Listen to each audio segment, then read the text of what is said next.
Welcome to this fortnight's coaching transmission. And I want to get stuck straight in because I have a little bit of a time limit. And I want to make sure that I sink into this really juicy subject with you as it feels as if it's really alive in the field right now. So it's really alive in most people that I'm talking to over the last few days, maybe even weeks, as we enter into this phase of shedding the old skin, leaving the energy of the snake behind and moving into the energy of the power horse, this fire horse that is really coming in. We are shedding old layers and old behaviors and stepping into action, ambition, determination, drive, power. Whether we are on board or not, the energy that is coming in right now is extremely dynamic and fast-paced and active. So what I'm noticing and feeling is there is a lot of excess emotions around, and there is a lot of inability to manage the emotions effectively, or even insight in noticing that the emotions are driving.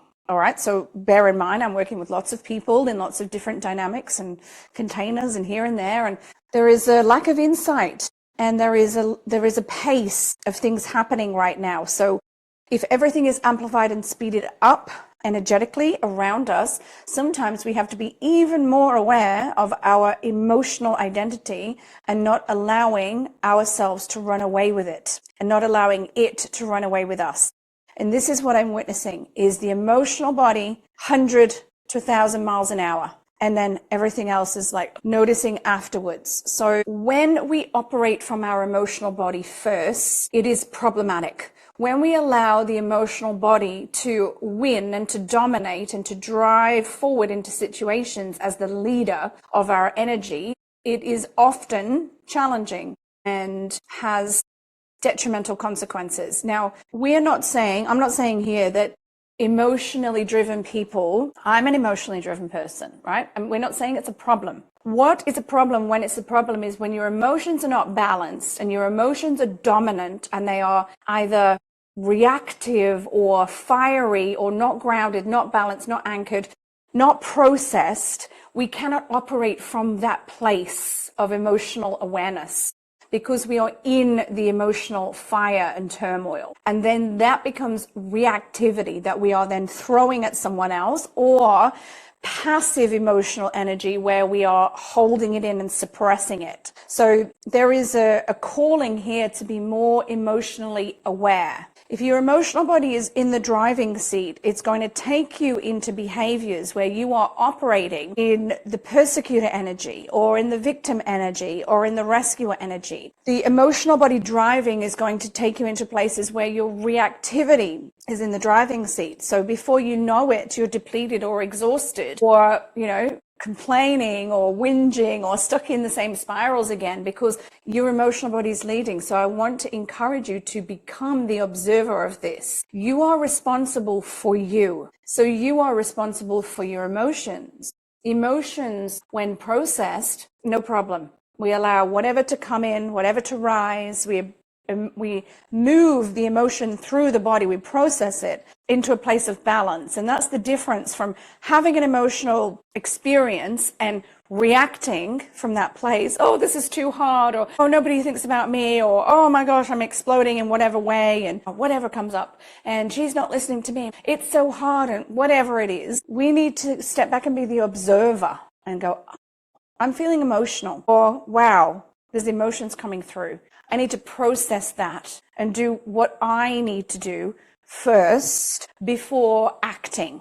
Okay, so it's really important. What's happening at the moment is this overreactivity of emotional awareness. So maybe people are jumping in to situations too prematurely, making decisions too abruptly. Maybe they are operating in victim consciousness a lot more than normal, or rescuer consciousness a lot more than normal, or persecutory, feeling fiery, because the emotional energy is all turbulent. The energy of this fire horse coming in is activating everything. And if the emotional body has got work to do, it's got processing to do, if there is this still back and forth from shifting to third dimensional frequencies to fifth dimensional frequencies, when we enter the phase of the heart, that is the fifth dimension. And in order to do that, we have to have become masters at managing our own emotions. We have to be able to manage our own emotions. That doesn't mean that we don't have them. It means that we are appropriate with them and that we process them.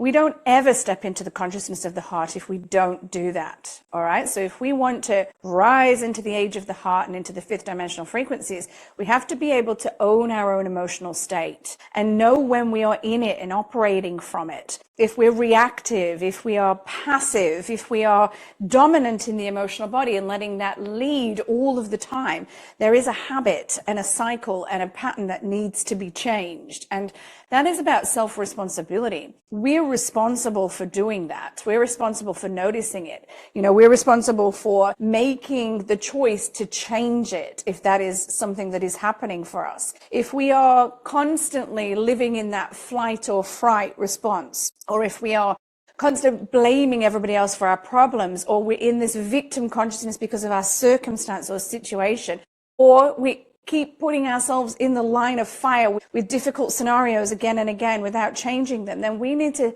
really become emotionally responsible. All right. So if we have a turbulent relationship and nothing is changing in that turbulent relationship, then what do we need to change? Because we need to be radically self-responsible about how we are appropriating our energy within that particular relationship. If we are in something that is difficult, but we're choosing to be in it, all right? And that is so important. You are choosing always.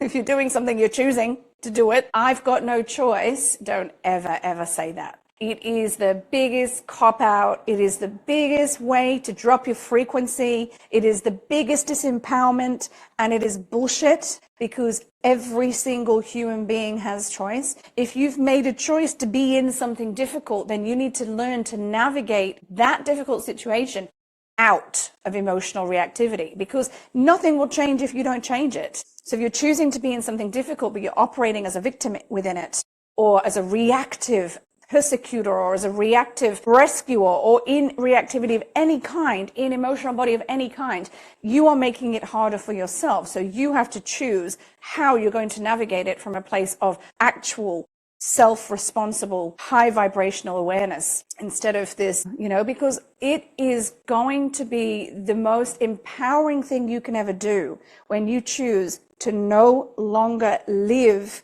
and operate from your emotional identity. When we are fueled by the emotions and we stay there, we're volatile.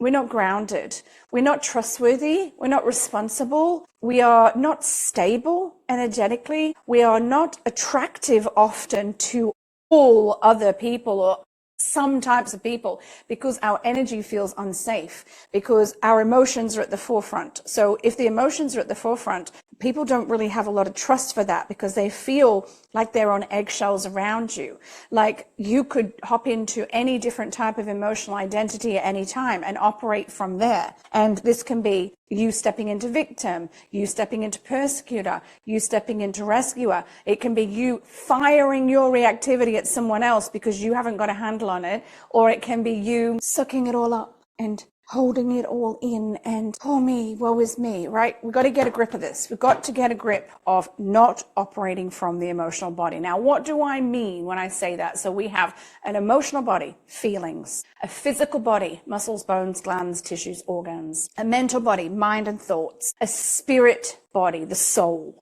The soul is uniquely who you are, and the soul is where you want to operate if you are wanting to raise your vibration, shift your consciousness, and be the most powerful version of you that you can possibly be. Your soul doesn't do reactivity at all.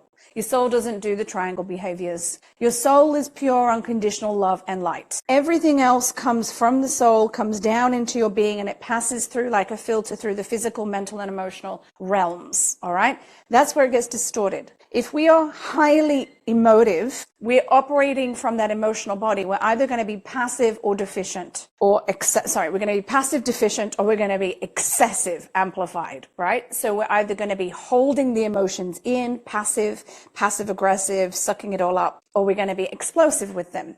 Neither of these things is okay. It is not okay for other people to be the brunt of your emotions, no matter what's going on for you. It is not okay ever. It is not okay for me as a coach or a healer or a facilitator to receive negative emotional impact directly from anyone that I work with, because that would be inappropriate.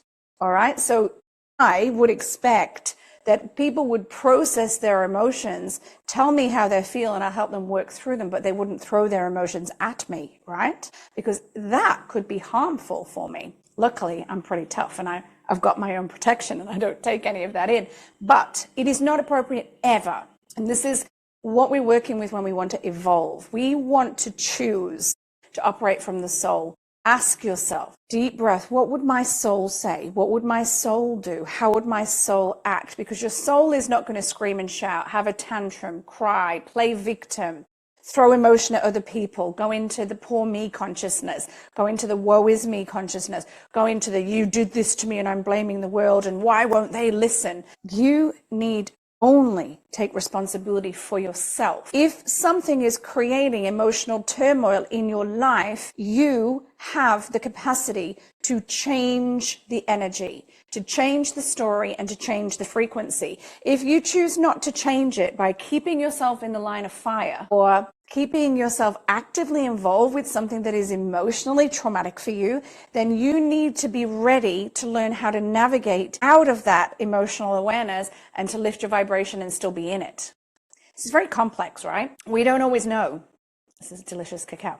We don't always know that we are operating from the emotional body until it's too late. Now, when we have developed enough insight and done enough work, we know straight away. We are the observer. We go, whoa, that's my emotional state. I'm not going with that because that's inappropriate. I'm going to process my emotion and then I'm going to act from a place of soul. When insight doesn't drop in quick enough, we act emotionally, so we might react. We might use negative language. We might shout at someone. We might suck something up. We might not speak our mind. Whatever we do as our emotional response, we have gone straight into that. And then the insight comes in later and we go, maybe I should have handled that differently, or maybe I could have handled that differently. And then there is the third type where no insight ever comes in. Well, actually, there's a place where insight does come in and people don't take responsibility because they don't actually care or want to change or want to heal. But then there is also the no insight. They just think that they're right. They think that, it's okay. I can act however I want. We want to transcend those behaviors to understand that our emotional identity is ours. It is not ours to throw at others, and it is not ours to hold in to try to get others to decipher what is going wrong or what is going on. We have to get clear that we are responsible for our emotional world, and that if there is something that we need to process, we need to process it. Use language. I need to process my emotions around this at the moment. I'm going to come back to you. I need to process my emotions around this. I'm going to spend some time in nature. I'm going to take some deep breaths. I'm going to do this. I'm going to do that. Whatever we're going to do, but not allowing the emotions to drive. When we've got difficult things going on, sometimes it can be hard, but I want you to wake up to that. So if you're living in fight or flight the whole time and you're in this high adrenaline, high cortisol state most of the time because you're emotional, something has to change, otherwise your body will tell you that there is a problem, because your body cannot actually cope for long with really high emotions that are not managed well. All right, so it is time to take action on your emotional body. The soul is the driver. And the soul is where we operate from. The soul only knows love and anything that is related. Bliss, joy, acceptance. The emotional body knows fear, sadness, distraction, disgust, anger, all of them, right? The mental body knows so many things as well, right? In those two worlds. They do not get to drive. The soul is the driver of the vehicle. The mental and the emotional body are passengers in the back. The soul is the one we connect to. Sometimes we have to go through a few different things to bring ourselves back to the energy of the soul. That's what we need to do before we react. When we switch from reactivity to response, that's when we're ready to take action. If we're trying to take action from reactivity, problem. All right, so you've got to calm down, cool off, process, take deep breaths, put your boundaries in. See what is right for you and come from a place of love. Namaste, beauties. Chat to you all soon.